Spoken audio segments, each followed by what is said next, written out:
Herbert West, reanimador, por H.P. Lovecraft. 6. Las legiones de la tumba. Cuando desapareció el Dr. Herbert West hace un año, la policía de Boston me sometió a un minucioso interrogatorio. Sospechaban que me callaba cosas, o algo peor, pero no podía decirles la verdad, porque no me habrían creído. Sabían, efectivamente, que West había estado implicado en actividades que iban más allá de la capacidad de crédito de los hombres ordinarios, pues sus experimentos sobre la reanimación de cadáveres habían sido demasiado numerosos para poder mantener un perfecto secreto en torno a ellos. Pero la escalofriante catástrofe final adquirió caracteres de demoníaca fantasía que me hacen dudar incluso de la realidad que yo vi. Yo era el amigo más allegado de West y su único ayudante confidencial. Nos habíamos conocido años antes en la Facultad de Medicina, y desde el principio había participado yo en sus terribles investigaciones.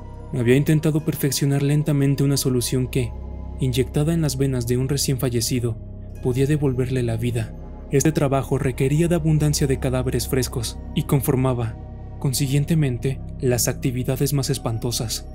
Más horribles aún eran los resultados de algunos de sus experimentos, masas horrendas de carne que habían estado muertas, pero que West despertaba, dotándolas de una ciega, insensata y nauseabunda animación.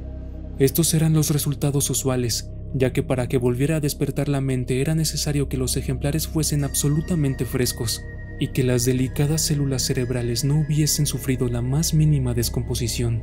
Esta necesidad de cadáveres muy frescos supuso la ruina moral de West. Eran difíciles de conseguir, y un día espantoso llegó a apoderarse de un ejemplar cuando aún estaba vivo y en todo su vigor. Un forcejeo, una aguja y un poderoso alcaloide lo convirtieron en cadáver fresquísimo, y el experimento fue positivo durante un instante breve y memorable, pero West salió de él con un alma seca y endurecida, y una mirada fría que observaba con una especie de calculadora y horrenda apreciación de los hombres de cerebro especialmente sensible y un físico vigoroso. Hacia el final, cobré a West un intenso terror, ya que empezaba a mirarme de esa misma manera. La gente no parecía darse cuenta de sus miradas, aunque me notaba asustado, y tras su desaparición se valieron de eso para propalar unas sospechas absurdas. En realidad, West tenía más miedo que yo. Sus abominables trabajos le hacían llevar una vida furtiva y llena de sobresaltos. En parte era la policía quien le daba miedo, pero a veces su nerviosismo era más hondo y brumoso, y estaba relacionado con abominaciones indescriptibles a las que había inyectado una vida morbosa, y en las que no había visto extinguirse dicha vida. Por lo general, terminaba sus experimentos con el revólver, pero a veces no era bastante rápido. Es lo que ocurrió con aquel primer ejemplar en cuya saqueada sepultura se descubrieron más tarde huellas de arañazos, y lo que sucedió también con el cadáver de aquel profesor de Arkham que cometió actos de canibalismo antes de ser capturado y encerrado sin identificar en una celda del manicomio de Sefton, donde estuvo 6 meses golpeándose la cabeza contra las paredes. Casi todos los demás resultados que posiblemente subsistían eran productos de lo que resulta más difícil hablar, dado que en los últimos años el celo científico de West había degenerado en una manía insana y fantástica, y había consagrado su prodigiosa habilidad a vitalizar cuerpos no enteramente humanos, sino trozos aislados de cadáveres o partes unidas a una materia orgánica no humana. En la época en que desapareció, se había convertido en algo diabólicamente repugnante. Muchos de los experimentos no podrían ser referidos en la letra impresa. La Gran Guerra, en la que servimos los dos como cirujanos, había intensificado este aspecto de West. Al decir que el miedo de West a sus ejemplares era brumoso, pensaba sobre todo en el carácter complejo de ese sentimiento. En parte se debía solo al hecho de saber que aún seguían existiendo esos monstruos abominables, y en parte a su miedo al daño corporal que podían infligirle en determinadas circunstancias. La desaparición de estos seres aumentaba el horror de la situación. West solo conocía el paradero de uno de ellos, la lastimosa criatura del manicomio. Pero además, había un miedo más sutil, una sensación verdaderamente fantástica, consecuencia de un extraño experimento que llevó a cabo en el ejército canadiense en 1915. En medio de una enconada batalla, West había reanimado al comandante Eric Morland Clapman Lee, DSO, Orden de Servicio Distinguido, colega nuestro que estaba al tanto de sus experimentos y el cual podía haberlos duplicado. Le había seccionado la cabeza a fin de poder estudiar las posibilidades de vida cuasi inteligente del tronco, El experimento dio resultado en el mismo instante en que el edificio era barrido por una granada alemana.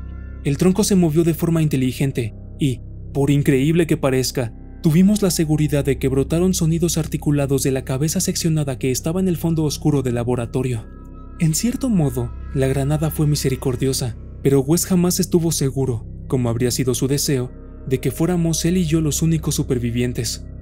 Después solía hacer estremecedoras conjeturas sobre lo que sería capaz de hacer un médico decapitado con capacidad para reanimar a los muertos.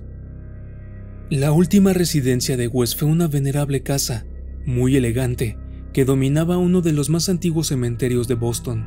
Había escogido el lugar por razones puramente simbólicas y fantásticas, ya que la mayoría de los enterramientos databan del periodo colonial, y por tanto era muy poca utilidad para un científico que necesitaba cadáveres frescos. Había instalado el laboratorio en un subsótano secretamente construido por obreros traídos de otra región, y en él tenía un gran incinerador para la total y discreta eliminación de los cadáveres, fragmentos y remedios sintéticos de cuerpos que quedaban de los morbosos experimentos e impías diversiones del dueño. Durante la excavación de este sótano, los obreros habían dado cierta albañilería extraordinariamente antigua. Sin duda comunicaba con el viejo cementerio, aunque era demasiado profunda para que desembocara en algún sepulcro conocido. Después de muchos cálculos, West concluyó que debía de haber alguna cámara secreta bajo la tumba de los Averill, en la que el último enterramiento se había efectuado en 1768. Yo estaba con él cuando estudió las paredes goteantes y nitrosas que habían dejado al descubierto las palas y los picos de los obreros, y estaba preparado para el espantoso escalofrío que nos aguardaba en el instante de descubrir los cuerpos sepulcrales y seculares. Pero por primera vez, la nueva timidez de West se impuso a su natural curiosidad, y traicionó su degenerada fibra imponiéndole que dejase intacta la albañilería y la tapase con yeso. Y así permaneció, hasta la noche infernal, como parte de las paredes del laboratorio secreto. He hablado ya del debilitamiento de West, pero debo añadir que era puramente mental e intangible. Exteriormente, fue el mismo hasta el final, tranquilo, frío, delgado, con el pelo amarillo, ojos azules y con gafas, y un aspecto general de joven que los años y los terrores no llegaron a cambiar. Parecía sereno incluso cuando pensaba en aquella sepultura arañada y miraba por encima del hombro, o cuando pensaba en aquel ser carnívoro que mordía y manoteaba los barrotes de Sefton. El final de Herbert West comenzó una tarde, en nuestro despacho común, cuando alternaba su extraña mirada entre el periódico y yo. Un curioso titular había atraído su atención desde las arrugadas páginas, y una zarpa titánica pareció atraparle desde 16 años atrás. En el manicomio de Sefton, a 50 millas de distancia, había sucedido algo espantoso e increíble que había dejado estupefactos al vecindario y perpleja a la policía. A primeras horas de la madrugada, un grupo de hombres silenciosos habían penetrado en el parque de la institución y su jefe había despertado a los celadores. Era una amenazadora figura militar que hablaba sin mover los labios, cuya voz parecía conectada casi ventrílocuamente a un gran estuche negro que transportaba. Su inexpresivo rostro tenía las facciones bien parecidas, hasta un punto de dar la impresión de una belleza radiante, aunque el director se había llevado un sobresalto cuando la luz del vestíbulo cayó sobre él, ya que era un rostro de cera y los ojos de cristal pintado. Debió de sucederle algún accidente atroz a este hombre. Otro, más alto, guiaba sus pasos, un sujeto repugnante cuya cara azulada aparecía medio devorada por alguna enfermedad desconocida. El que hablaba pidió que le cediesen la custodia del monstruo caníbal traído de Arkham hacía 16 años, y al serle negada, dio una señal que provocó un espantoso alboroto. Los demonios aquellos golpearon, patearon y mordieron a todos los celadores que no lograron huir. Mataron a 4, y finalmente consiguieron liberar al monstruo. Estas víctimas, que podían recordar el suceso sin histerismos, juraban que las criaturas se habían comportado menos como hombres que como puros autómatas guiados por el jefe de cabeza de cera. Cuando les llegó ayuda, aquellos hombres y la criatura caníbal habían desaparecido sin dejar rastro. Desde el momento en que leyó el artículo hasta la medianoche, West permaneció casi paralizado. A las 12 sonó el timbre de la puerta y se sobresaltó terriblemente. Todos los criados se encontraban durmiendo en el ático, de modo que fui yo a abrir. Como he contado a la policía, no había ningún vehículo en la calle, solo vi un grupo de figuras de aspecto extraño, con un gran estuche cuadrado que depositaron en la entrada. Después de gruñir uno de ellos con voz asombrosamente inhumana: «Correo urgente, pagado». Salieron de la casa con paso desigual, y al verles alejarse, tuve el extraño convencimiento de que se dirigían al antiguo cementerio con el que lindaba la parte de atrás de la casa. Al oírme cerrar la puerta de golpe, bajó West y miró la caja. Tenía unos 2 pies cuadrados y llevaba el nombre correcto de West, con su actual dirección. También traía remitente: Eric Morland Clapham Lee, St. Clair, Eloy, Flandes. 6 años antes, en Flandes, el hospital se había derrumbado a causa de una granada sobre el tronco decapitado y reanimado del Dr. Clapham Lee y sobre su cabeza separada, la cual, quizá, había llegado a proferir sonidos articulados. Ahora West ni siquiera se emocionó. Su estado era más espantoso. Dijo rápidamente: «Es el fin, pero incineremos esto». Transportamos la caja al laboratorio con el oído atento. No recuerdo muchos de los detalles, ya que pueden imaginar mi estado psíquico, pero es una mentira maliciosa decir que fue el cuerpo de Herbert West lo que metí en el incinerador. Entre los dos, introdujimos la caja sin abrir, cerramos la puerta y conectamos la corriente. Y no brotó sonido de la caja.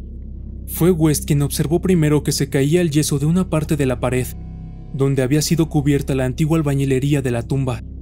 Iba yo a echar a correr, pero él me retuvo. Entonces vi una pequeña abertura negra. Sentí una bocanada de viento frío y hediondo, y percibí el olor de las entrañas abominables de una tierra putrescente.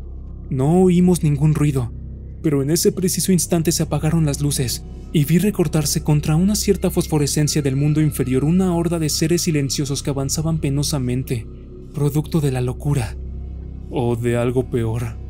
Sus siluetas eran humanas, semihumanas. Se trataba de una horda grotescamente heterogénea.